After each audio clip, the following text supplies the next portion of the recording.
इसका यह कहना है कि कुछ और कहो जो सबसे बढ़कर के साधन है और सब साधनों का फल है, वो है परमात्मा का ध्यान।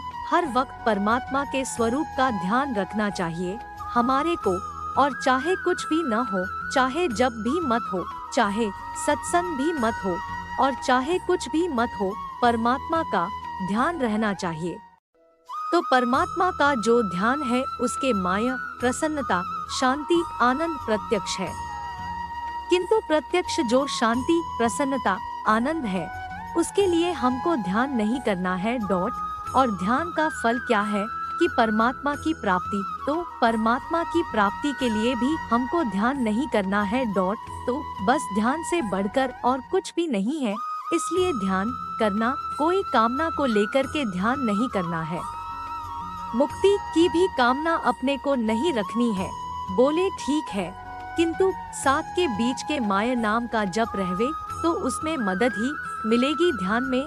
तो बोले उस वक्त कोई हमारे आपत्ति क्या कि जप भी करे, ध्यान भी करे। साथ के माया जप उस ध्यान में सहायक है, इसलिए हमारे जप करने में कोई विरोध नहीं है। तो जप करते हैं ध्यान के लिए, जप से ध्यान के माया मदद मिलती है।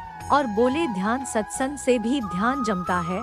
बोले सत्संग से यदि ध्यान जमता है तो सत्संग भी साथ में रहे, हमारे कोई सत्संग से विरोध नहीं है। किंतु हमारा तो मतलब है कि ध्यान हमारा अटल रहना चाहिए, और ध्यान के बीच के माया जो मदद कारक है उसका आदर करते हैं हम। इसके लिए कोई आपत्ति की बात नहीं है, कोई निषेध नहीं है। किंतु हमारा लक्ष्य यह है कि केवल हमारा ध्यान होना चाहिए। सभी शास्त्र और गीता का तो विशेष लक्ष्य है। गीता का जोर तो भगवान के नाम के जप के ऊपर इतना नहीं है कि जितना भगवान के स्वरूप के चिंतन के ऊपर है, स्मरण के ऊपर है। स्मरण की जो आगे की अवस्था है वो ही चिंतन है, और चिंतन की और अवस्था जब बढ़ जाती है तो चिंतन ही ध्यान बन जाता है।